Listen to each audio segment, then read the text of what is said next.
Okay, so now I'm joined by none other than the prodigal son himself, Ryan Hart. How's it going, man?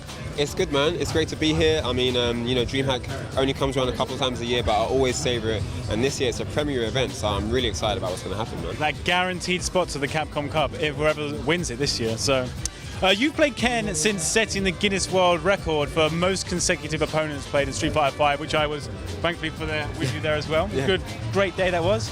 What attracted you to Ken in the first place, and why have you stuck with him? I wanted to use Ken, well, a good point to remember is I actually mained Ken on Third Strike. Yep. I mained Ken in the beginning of Street Fighter 4, actually. That was my first character. I went to Sagat because it was easier to use, but Ken was a lot of, a lot of my heart in there, to pick that character. I went to Ken on 5 because out of the selection available, he seemed like the character I would be more able to utilize my skill set with. Okay. And being the type of player that likes to rush down and be the aggressor, I thought Ken would be able to offer me those options. So I chose him as my main, and I've stuck with him because, to be honest, he's been really fun. He's a lot more stylish and flamboyant than Ryu is. I find Ryu to be a little bit stiff, even though he's more really, drier than the two characters. Even though he's really strong as well, of course. Solidly fundamental, but less flamboyant. Yeah, kind of. Exactly. I find Ken a bit more enjoyable, just as a personal thing. So yeah, that's why I'm sticking with him. Since moving from London to Germany, how have you kept your Street Fighter skills sharp? Because obviously you got when you were in London, it was quite a big scene over there. You could go down to bracket reset every week and get that practice in. So are you just sort of turning up online more now? How are you getting that practice in for the tournaments? I mean, there are definitely visible changes in my playstyle since I moved over. But yeah, I'm getting experience from online gaming, of course. Getting that matchup knowledge, playing different matchups, testing out different things. The training mode is really effective on 5, I believe. So I've been using that a lot too. And then the occasional trips when I get to go out for tournaments and then come for the occasional bracket reset in London, for example, is when I get my offline experience. There are a couple of tournaments in Cologne, quite close to me. So there's a Meltdown bar there as well. So they've got Street Fighter setups too. So there is opportunity for offline gaming as well. But it's just a bit difficult because we don't have quite the weekly bracket reset. Yeah, exactly. So it is sort of a harder grind now. But yeah, I'm doing as best I can, and I'm really excited to see how I can. It's like a new challenge for me, trying to deliver the goods with a smaller playing field and trying to stay up there with the best. And I'm enjoying the challenge. Do you think you're still at the top of your game, you're just in general in terms of fighting games at the moment? Or? No, I definitely think that due to the not having so much time with real life commitments, it has definitely affected my gameplay because this is a heavy duty operation. I mean, fighting games are no small ordeal at all. They take a lot of brain power. They take a lot of dedication and devotion. So I have to accept that I do have a slight deficit in comparison to the Japanese who have each other to play on a regular basis and so on. But I don't think there's any reason why I shouldn't be able to produce results. And as you said, you kind of embrace that handicap, don't you? It's just another level. I mean, there's lots of players who are doing brilliantly for where they live and for the community they have, and they're never given the credit for the fact that they don't have arcades or they don't have endless weeklies or they don't have certain leagues to get involved with and stuff like that. So there's a lot of credit that needs to be given to other players that have less and are producing, sort of maybe not as good results, but almost as good. If anything, that gets more credit because if for example, if you live in Japan and you're not producing, that's definitely not good if you're trying to play. So, but yeah, I think everyone is doing what they can for where they live, and it brings everyone together and makes for a really fun community, and that's why I enjoy all the events, to be honest. How do you feel the UK scene has changed since you've moved to Germany? Oh, that's an interesting one. I'm not sure. It's a hard one. I think that during Street Fighter 4, there are a lot of players who specifically played just to beat Ryan Hart. I'm going to play so that at the next weekly tournament I can beat Ryan. And Street Fighter 5, because I wasn't really there for its birth, I wasn't able to create that sort of animosity between players where they're gunning. Target, you need a target. I was unable to bring that salt to the table, So metaphorical table, not the dinner table. But Do you think so? Anybody else is taken over that kind of role in your stead, or not? Not really, no. It's hard to fill my shoes in specifically.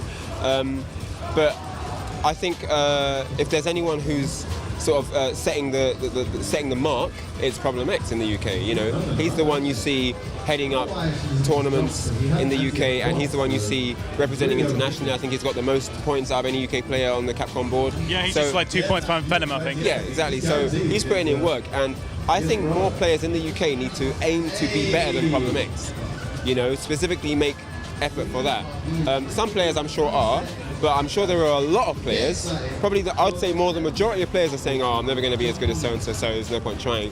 But I think that the more fun can be had, the more players try to get on that level, because before they know it, they could actually be in a position where they can win. So you think they should like aim to be like, you know, the best in like Europe or the world rather than just trying to be the best in the UK? It depends who you are. I think if you're new to the scene, it's important to understand that and respect where you are in position. I don't think you should just join in the scene, not having any tournament experience or anything, and say, yeah, I'm going to be the best in the world. No. You That'd be a bit naive, I guess. Yeah, exactly. You need to understand that there's a community around you that have been playing and embracing the game for longer than you. I think it's time to join in with what they're doing, get along with their activities, and then once you're on the same wavelength with those guys and you can sort of start going even, then it's time to say, right, I'm going to stop going even, I'm going to start winning consistently. And then once that happens, you know, when you see that you're winning more than you're losing in your local area, then you start to expand, and then you spread your, you know what I mean, your demographic. Kind of stepping stones, like, like have like a progression. Yeah. You increase your hit list, basically. Okay. So I think that's the way to go, because every community's got that local competition to offer. So I think it's a good starting block for anyone. Cool. As one of the most well-travelled players in fighting game history, do you think you'll eventually go down the Gutex route and write a book about Street Fighter and esports? No. No, you wouldn't do that?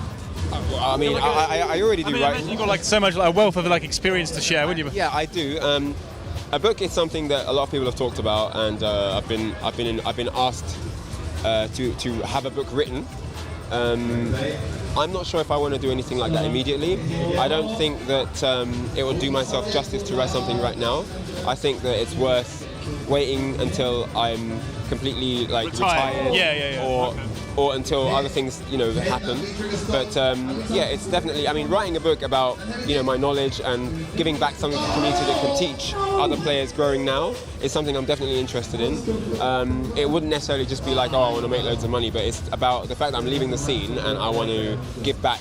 Because at the end of the day, it's the community that have given me what I have. You know, the status that I've managed to build in the scene is based on everyone else. So because I'm really appreciative of that, I want to be able to say, that's why I started the blog, you know, the blog series I do on my website. That's why I started that, because at some point, no one was able to talk to the Japanese players because most of them don't speak English. So I decided to use my Japanese skills and bridge that gap by interviewing all the Japanese players and bringing that to an English audience. And that's just, you know, an example of what. Did you originally learn like Japanese just so that you could like speak to the Japanese players? Is that the original reason you did it? Or? No. Yeah, I wish it was that concrete. Learning Japanese, I just sort of fumbled onto Japanese. It was kind of like something that I got interested in from playing video games. But the actual learning Japanese was when I went to classes, studied with textbooks, had lots of Japanese friends. Obviously, you've been to like, Japan like many times. Yeah. I've never lived there, but I've been there quite a few times. Always stayed for a few weeks at a time. So you know, everything collectively, topped by me actually working in a business environment with business Japanese, also helped as well. So lots of things all coming together. Having a method to use Japanese practically in my daily life is how I got so good. Yeah. How would your life have been different if the CPT had existed when you first entered the FGC? I think that I would have probably played it for fun less, because it would have been hardcore from day one. It would have been this serious thing where I'm trying to money on the line. Yeah, exactly, and I'm trying to, you know, be at the top of the hierarchy of players, and I think that would have changed the way I think about gaming. Yeah. Because when I first started out, it wasn't tournaments. Not only wasn't it tournaments, it wasn't long sets either. It was arcade, you know, games where you're putting in 50 pences and just playing until you get beaten. And it's a very, very different environment, a very personal environment, because you're not behind the safety of your PC screen or your TV at home. You're actually in a venue with people all around you, and it was embarrassing if you got blown up. So there was that kind of, even though it wasn't a tournament, pride was still at stake. And everybody wanted to get bodied like free, did they? Because it's one game and you're at the back of the queue, so if you got destroyed, it was really hard to firm the back of the queue for time while you're waiting for your next go. And then by the time you come back around, that guy who bust your head could be off now. He's lost someone else. Now you got to play some next on. So there's all those things to consider about what made the arcade scene really competitive, and it made players stronger. to be honest. Do you miss that kind of like way of like playing fighting games, or? I miss that being what was standard. I miss that being the standard way of improving, yeah. Because this now sort of like sit at home and grind hours, I'll be honest, it's boring. I mean, there Just go to like YouTube videos and like learn instantly how to do like all the stuff, then they don't figure it out for themselves. Yeah, I mean, okay, you can learn there are a lot more media outlets now to learn from. Yeah. There are tutorials, there's written material, there's YouTube, Dailymotion, all those things. So there's a lot of ways to get knowledge now, but the actual leveling up in itself isn't as satisfying, because before there was no material, there was no internet, so you would actually learn from communication, talking to people, or just from working things out, and that's why that's what's changed. I think that's what made it more fun. It was more gratifying to learn like that. Do you was like more of a personal journey getting better back then, or? Definitely. And it was a way of breeding high-level players, because the only players that would stick with it are players who are really serious about getting better. People that were just casual wouldn't stick around that long, because it was, one, an expensive hobby then, and two, there was no progress, so it would end up becoming like a dud thing. Do you think the current path, like the fighting game scene, well, at least the Street Fighter scene is on at the moment, becoming more of an esports kind of like thing? Do you like where it's going? I do. It's exposure, Fighting games have come from a place where they were just in underground arcades or chippies where no one really cared, and now they are in, grand stages, packing out halls and arenas. Like 4,000 players like going to like EVO this year. It's nuts, yeah. And it's going to be like a massive stadium for the finals. I mean, this is awesome. This is like Major League Baseball or NFL or anything massive like that. Wembley Stadium football games. I mean, it's getting to a stage where you can't imagine how big it's going to get, and that is only exciting times to come. Cool. Despite being a different game, we're seeing the top Street Fighter 4 players dominating in Street Fighter 5. Does anything about that surprise you? No, because at the end of the day, it's going to come down to experience. Players that are experienced at playing fighting games and players who are experienced in tournaments are the ones who are going to bring the results, and that's exactly what we're seeing. A repeat performance of Street Fighter 4, because 5 doesn't change any of those elements. It's still going to be about who's good at footsies, who's good at anti-airing, what kind of reactions, who's good at creating. All the same people that were creating stuff on 4 that was winning are going to be the ones that are creating stuff on this and winning on 5 too. So it's Street Fighter. The rules are going to change a little bit, but the foundation of how it's played is always going to stay the same. Okay. Which classic Street Fighter character do you most want to see return in Street Fighter 5? Is it Scott? Maybe someone from Street Fighter 3? It's the gap, man. It is? It's the gap. I mean, I'm just so comfortable with that character. Like, if I see Sagat on the screen, I'm good, But there are a lot of characters that I really like. I like the twins, Yun and Yang. I think they're really good. More from Third Strike than their Street Fighter 4 editions. I don't know, I like a lot of the cast, so that is a really hard question to answer, because there isn't just one specific character. I like a multitude of the cast, and I'm just really happy that they didn't all happen at once, so we had time to digest things slowly. We're being drip-fed characters, so to speak, and that's the route I prefer. Thinking along a similar lines then, which classic Street Fighter stage from all Street Fighter history would you most want to see return in the game? So like anywhere from as far back as Street Fighter 2 or like Alphas? Ryu stage, man. You got to break the signboards. Yeah, like I like that breakable things on stages. I want to have on Guile stage the crate should be breakable. Like a little tear come down your eye when you saw the Guile stage and no breakable boxes. I know, breakable crates, man. It's got to happen. I mean, thing is, that's expensive animation. It was a thing if you could throw your mate into the crate and have them die on that. Like if the KO was on the crate break, that was like an extra bit of bragging rights, It's like complimentary duff, but like old school version. Yeah. It's like on Street Fighter 4 where you could hit them after the round.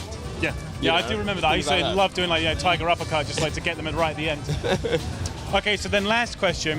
What's the next Capcom Pro Tour event we're going to be seeing you at? Is it EVO? I think after EVO after this, and then I think Sonic Boom in Madrid after EVO. Oh, yeah.